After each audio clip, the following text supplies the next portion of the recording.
की धरती झाबुआ जिले के पेटलावद धरती को नमन करता हूँ हमारे पत्रित पूर्वज टंट्या भील, बिरसा मुंडा, खाजा नायक, भीमा नायक, राणा पुंजा भील को और जयपाल सिंह मुंडा जी को, साथ ही साथ एक आदिवासी नायक हुआ करते थे स्वर्गीय दिलीप सिंह खुरिया जी को भी मेरा कोटि कोटि नमन। और आज यहाँ बैठे तमाम हमारे साथियों को मेरा क्रांतिकारी जोहार, जय आदिवासी।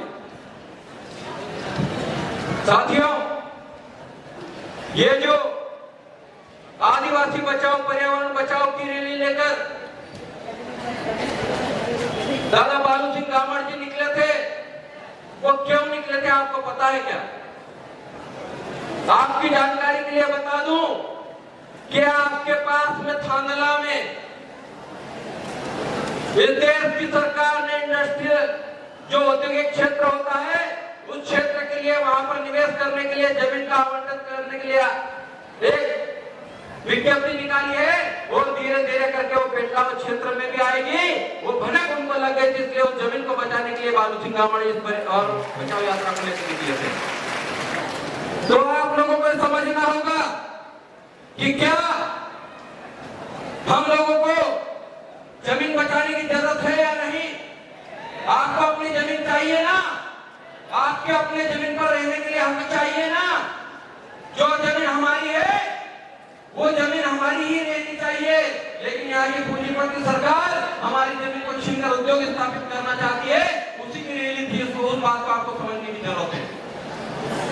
और इस जमीन से हमारा नाता जुड़ा हुआ है, यही जमीन हमारे पुरखों की है। मुझसे पूर्ववक्ता कांति दादा ने और आदरणीय संविधान की ज्ञाता बबीता दीदी ने कहा कि जो जमीन सरकारी है वो जमीन, जो जमीन सरकारी है वो जमीन, तो जमीन हमारी कैसे है वो बबीता दीदी ने समझा दिया कि जब इस देश की सरकारें नहीं बनी थी तब भी हमारे बाप दादा उस जमीन पर रहते थे।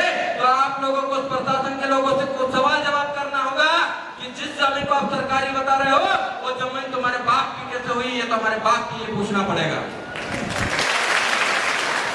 और वो जमीन को बचाने के लिए अब हम लोगों को संविधान में जो अधिकार दिए हैं उन अधिकारों को, कानून को बनाने की जो कवायद करते हैं उस संसद में, उस विधानसभा में हमारे लोगों को भेजना होगा। मैं पेटलावद के तमाम आयोजक कमेटी को धन्यवाद, क्रांतिकारी जोहार करता हूं। एक बार इस आयोजन कमेटी के लिए जोरदार तालियां बजा दीजिए। और मैं आप सभी को इसलिए क्रांतिकारी जोहार करता हूं क्योंकि आपने पिछले पंचायत चुनाव में इसी पीले गमछे पे, इसी सफेद झंडे पे एक यहाँ की जिला पंचायत सदस्य जीता के भिजवाए थे। और जो साथी दूसरे नंबर पे रहे थे वो कड़ी टक्कर दिए थे और कांग्रेस और भाजपा को धूल चटा दिए थे। इसलिए आप सभी को क्रांतिकारी जोहार। जो साथी हारे हैं वो हारे नहीं है, वो जीत गए हैं, वो समाज की नजर में जीत गए हैं, वो समाज के संविधान का अधिकार बचाने के लिए जीत गए हैं। अब वापस आप पे जिम्मेदारी आई है, वो जिम्मेदारी अभी आने वाले विधानसभा चुनाव की है। अभी कांति दादा कह रहे थे कि जैस टुकड़ों टुकड़ों में बटा है। मैं आदरणीय कांति दादा को कहना चाहता हूँ कि जैस एकजुट है और आज जालों पे बैठा हुआ है, आप लोगों को बता देना चाहता हूँ। और जो टुकड़ों टुकड़ों में बटने वाले लोग थे वो जयस के नहीं, जो कांग्रेस में गया वो कांग्रेस का, जो भाजपा में गया वो भाजपा का, और समाज की बात करने वाला आज भी दरे पर बैठा है, आज छत के नीचे बैठा है। तो जयस बटा नहीं है। कुछ लोग जो कहीं कहीं जाते हैं तो जाने दीजिए, क्योंकि हमारा समाज ने तय कर लिया है कि अब ये फिजा बदलनी चाहिए और आदिवासियों का राज आना चाहिए। फिजा को बदलने के लिए तैयार हो चुके हैं, पेटलावद के युवा तैयार हो चुके हैं इस बात की खुशी। तो हम लोग आने वाले विधानसभा में हमारे आप लोगों ने जिनको उम्मीदवार चयनित किया है, बालू सिंह गामड़ दादा को आप लोग विजय बनाने के लिए अगर संकल्प ले लेंगे तो मैं कह रहा हूं कि आज यहाँ पर लगभग 100 से 150 ग्राम पंचायत के लोग बैठे हैं। इस पेटलावद विधानसभा का 100 से 150। आप ये बताइए कि जमीन की बात करने के लिए बालू सिंह गामड़ क्यों आगे आए? कांग्रेस के विधायक को भी आगे आना चाहिए था, यहाँ के बीजेपी के विधायक को भी आगे आना चाहिए था, लेकिन जमीन की बात करने के लिए जो आगे आया वही हमारा नेता होना चाहिए। आपको तय करना पड़ेगा, वरना आने वाले समय में जमीन नहीं बचेगी। जमीन नहीं बचेगी तो आप क्या करेंगे? आप कहाँ रहेंगे? आपकी संस्कृति खतरे में चले जाएगी, आपकी पहचान खतरे में चले जाएगी। उस जमीन को बचाने के लिए हमको हमारे वैचारिक योद्धा को सदन में भी भेजना पड़ेगा, जो सदन में जाकर हमारी जमीन की लड़ाई लड़े। इसलिए क्योंकि ये क्षेत्र हमारा है, यहाँ के लोग हमारे हैं, यहाँ का पैसा हमारा है, यहाँ की समस्या हमारी है, यहाँ के मुद्दे हमारे हैं। तो जो विधायक का टिकट है वो भोपाल और दिल्ली से तय नहीं होना चाहिए, वो टिकट यहाँ से तय होना चाहिए। उसको आप जिता के दीजिए, क्योंकि जिस दिन आप लोगों ने ठान लिया कि हमारे मुद्दों को उठाने वाला, हमारी समस्या को सुनने वाला अगर आप लोगों ने भिजवा दिया तो आप लोगों को बार-बार ज्ञापन और आंदोलन करने की जरूरत नहीं पड़ेगी। मुझे पूर्ण विश्वास है कि जो आप चुनोगे, जिसको आप चुनोगे वो आपकी बात उठाएगा। और अगर उसके बाद भी वो आपका जो विधायक आप लोगों ने चुना आपकी बात नहीं उठाता तो मुझे, क्योंकि यहाँ का आपका विधायक होगा, यही इजाजत तय करेगी। और विधायक बनने के बाद वो जाएगा तो कहीं नहीं, रहेंगे तो यही इसी विधानसभा क्षेत्र में। जिस दिन आपको लगे कि आपकी जमीन के मुद्दों को नहीं उतारा है, आपके दो जूतों में निकाल कर उनको मारना, क्योंकि आपका ये हक है। हमारा विधायक हमारी बात सुनना चाहिए। और मुझे पूर्ण विश्वास है कि ऐसी नौबत नहीं आएगी, क्योंकि इंजीनियर बालू सिंह रावण जी पढ़े लिखे युवा हैं और पढ़े लिखे साथ साथ उस प्रकृति को समझते हैं, इसीलिए ये यात्रा निकाले तो ये नौबत बिल्कुल भी नहीं आएगी, ये मुझे पूर्ण विश्वास है।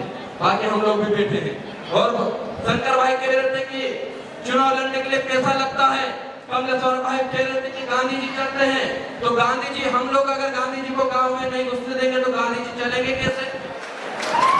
हम लोगों को पता ही करना है, गांधी चले कि बोतल चले, बोतल वालों को भी बाहर भगा दो। ये बोतली भी नहीं चलना चाहिए हमारे क्षेत्र में, आप लोगों को प्रण लेना होगा। जितने भी ग्राम पंचायत के साथी आए, युवा साथी आए हैं, आप लोग अपने अपने गाँव में जाकर टीम बनाइए, एक बहुत 10 युवा वो 10 युवा पूरे गांव में जाकर अपना चंदा इकट्ठा कीजिए। जब हमारे गांव में किसी मंदिर में हम लोग भंडारा करवाते हैं तो एक ही गांव का चंदा करवाकर हम 10 गांव को भोजन करवा देते हैं कि नहीं करवा देते? करवा देते हैं ना। तो ये तो 5 साल के आने वाली लड़ाई लड़ने वाले लोग हैं। आपकी जमीन बचाने के लिए सदन में आवाज उठाने वाले युवा साथी हैं। इसके लिए क्या आप अपने गांव में चंदा नहीं कर सकते क्या? वो चंदे के पैसे से उनको नहीं जिता सकते क्या? हमको करोड़ों रुपए की लालच में नहीं आना है। वो जो बांटने आते हैं उनका पैसा छीन लो, उनके दारू को फेंक दो। हमको ना दारू चाहिए ना पैसा चाहिए, हमको हमारी जमीन पे बात करने वाला हमारा नेता चाहिए। आपको कहना होगा ये जो जयेश का पीला गमछा है, ये पीले गमछे का कलर और ये जो आप यहाँ पर ये फोटो देख रहे हैं जयेश का, इसके पीछे उगता हुआ सूरज है। ये क्यों है पता है आपको? जब माँ की कोख से बच्चा जन्म लेता है उसका कलर भी पीला होता है, और जब सुबह सूरज उगता है उसका कलर भी पीला होता है। और जब कोई बीज धरती से अंकुरित होता है तो उसका कलर भी पीला होता है, यानी कि ये उदय का प्रतीक है, इसलिए हम लोग इसको गले में डाल के घूम रहे हैं। और जो सफेद कलर है, जो सफेद गमछा हम गले में डालते हैं, वो सफेद कलर पितृ सत्तात्मक का वाहक है, और जो लाल कलर होता है वो मातृ सत्तात्मक का वाहक होता है, इसलिए हम लोग उसको गले में डालकर घूमते हैं। यही आदिवासी संस्कृति, इसी संस्कृति और इसी रीति रिवाज को बचाना है। इन कलर के पीछे भी बहुत वैज्ञानिक कारण है। जब वैज्ञानिक पैदा नहीं हुए थे तो हमारे पुरखों ने इन कलरों को समझ लिया था कि कलर क्या होता है। तो उस चीज को आप लोगों को भी समझना है, और आने वाले वक्त में आप लोगों को बताना होगा कि हम लोग कमजोर नहीं है, हम लोग बटे हुए नहीं है, हम लोग एकजुट हैं। और हमारे एक उम्मीदवार यहाँ से जिताकर आप भेजेंगे, इस बात का संकल्प हाथ उठा कर दीजिए तो मानेंगे। सब लोग हाथ उठाइए पीछे से भी, दादा बैठे उधर फेंटे वाले वो भी, क्योंकि आपको भी ये उंगली है ना, उंगली अब सही जगह दबाने का समय है। अब बहुत हो गया कमल कांग्रेस, 75 वर्षों से कमल कांग्रेस की विधायक बनता है आपके पेटलावद में, लेकिन पेटलावद का विकास नहीं हुआ। अभी तो मैंने पेपर में देखा कि झाबुआ जिले में 9 करोड़ का तो ड्रेस घोटाला ही हो गया। हुआ है। आदिवासी बच्चियां जहाँ पर पढ़ती हैं, जहाँ पे हमारे आदिवासी छात्र पढ़ते हैं, आपके बच्चे जहाँ हॉस्टल में रहकर पढ़ते हैं, वहाँ पर इस सरकार के नुमाइंदे लोग, जो ठेकेदार लोग होते हैं, और यही कई बीजेपी कांग्रेस के विधायक हो गए, इन्होंने 9 करोड़ के हमारे कपड़े भी खा गए। अब आप ऐसी सरकार को, ऐसे लोगों को जिताना चाहोगे क्या? जब नहीं जिताना चाहोगे तो आपको ये प्रण लेना पड़ेगा। नहीं तो आने वाले समय में मैं कह रहा हूँ, ये ड्रेस तो ठीक है, आपके बदन के कपड़े तो आज वो लोग छीन रहे हैं, आपके रहने के लिए जमीन भी वो लोग छीन लेंगे, फिर आप क्या करोगे? तो इस बात का संकल्प आप सभी ले लीजिए, क्योंकि ये तो भूमि नहीं है। दिलीप सिंह भुरिया जी कहा करते थे, मैंने उनके भाषण सुने, उनको देखा तो नहीं लेकिन उनके भाषण जरूर सुने हैं। वो कहते थे आदिवासियों की पहचान कागज से नहीं है, आदिवासियों की पहचान इस नदी में पड़े पत्थर से है, इस पेड़ से है, इस पौधे से आदिवासियों की पहचान होती है, इतना कहते थे। शायद वो जिंदा होते और आदिवासी मुख्यमंत्री होते तो आदिवासी की स्थिति कुछ और होती। तो हम लोगों को भी वही सोचना है कि दिलीप सिंह भुरिया अधूरा सपना छोड़ के गए हैं, उस सपने को पूरा करने के लिए हम लोग मध्य प्रदेश से कांति दादा यहाँ पे 47 रिजर्व सीट है, लेकिन मैं कहता था तो रिजर्व नहीं, हम सामान्य सीट से भी आदिवासी विधायक बनाकर दिखाएंगे और सदनों में भेजेंगे। और अभी किसान यूनियन के भाई कह रहे थे कि ओबीसी के लोगों को अलग समझ रहे हैं। जयस किसी को भी अलग नहीं समझता है, जयस अहिंसावादी समाज है, ये अहिंसावादी लोग हैं, कभी भी किसी से झगड़ा नहीं करते हैं, हम किसी को नहीं छेड़ते। हम तो कहते हैं जो कबीला किसानी व्यवस्था में है वो भी कहीं न कहीं हमारा ही वंश है, आदिवासियों का ही खून है, एसटी हो, एससी हो, ओबीसी हो, सब हमारे लोग हैं। सबको एकजुट होकर इस कांग्रेस और भाजपा की सरकार, जो दमनकारी सरकार, इसको बदलने की कोशिश करना चाहिए। मुझे किसान यूनियन के जो साथी थे उनसे भी संकल्प चाहिए कि जब जयस यहाँ को उम्मीदवार तय करेगी, ओबीसी समाज भी उसको पूर्ण समर्थन करके उसको सदन में भेजने का काम करेगा। हम आपसे अलग नहीं है, हमें आपसे कोई बैर नहीं है। हम लोग चाहते हैं सभी लोग यहाँ पर अमन और शांति से रहे, सभी भाईचारे के साथ रहे, जितने प्यार मोहब्बत से, जितने शांति के साथ एक दूसरे से भाईचारा निभाकर एसटी एससी ओबीसी के लोग पेटलाद में रहते, वहाँ कहीं नहीं रहते।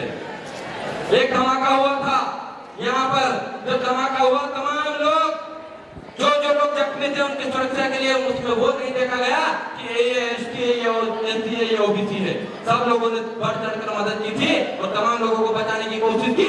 जिन्हें नहीं बचा पाए उनको मेरा सरदर्द नमन।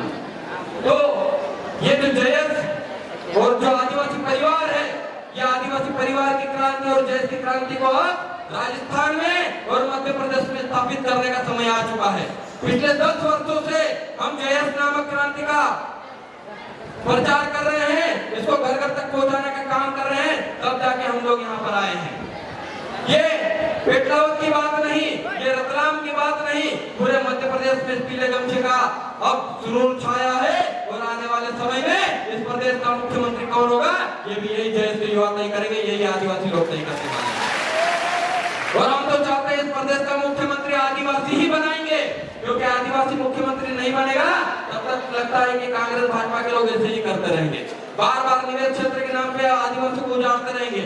आप लोगों को पेटलाव के साथियों को लग रहा होगा कि निवेश क्षेत्र से कुछ नहीं होता, हम तो यही को नौकरी मिल जाएगी, तो मनावर में जाके अल्ट्राटेक को देख लेना, वहां पे कंपनी लगी, वहां के 7 लोगों को रोजगार मिला, कितने 7, और 32 गांव उजाड़ दिए गए थे। तो आप लोग समझ लेना, निवेश क्षेत्र आने से पहले अपनी रूढ़िगत ग्राम सभा को ताकतवर बना लेना और कह देना हमारी जमीन हमारे बाप दादाओं की, सरकार की जमीन तक सरकार के तुमको डॉक्यूमेंट दिखाए, उसके बाद हम जिसकी जमीन उसको सौंप देंगे, लेकिन उससे पहले हम लोग घोषणा नहीं लेंगे।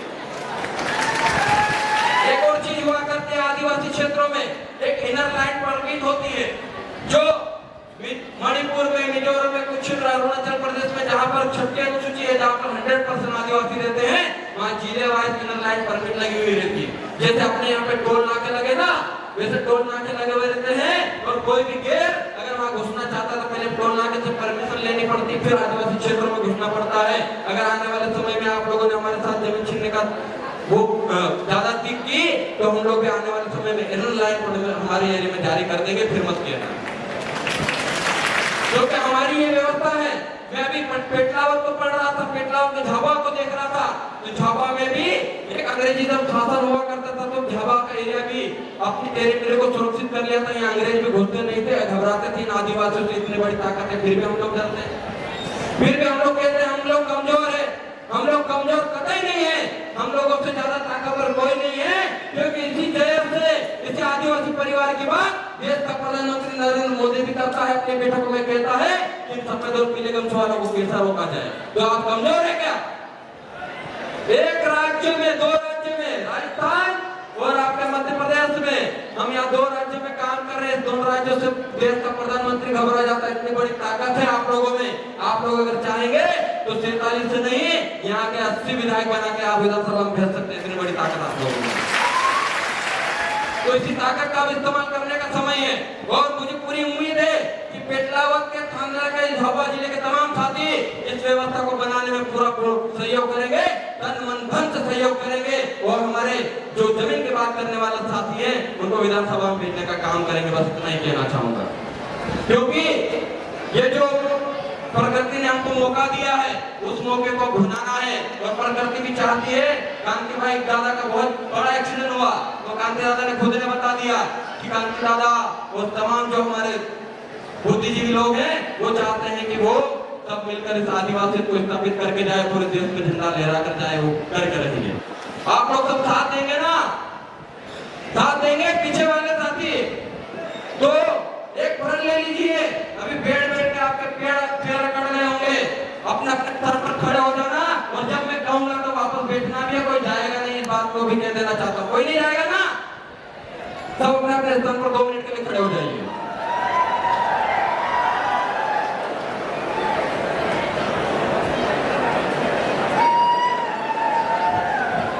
आप सभी को संकल्प लेना है हमारे पुरखों की, हमारे प्रकृति की।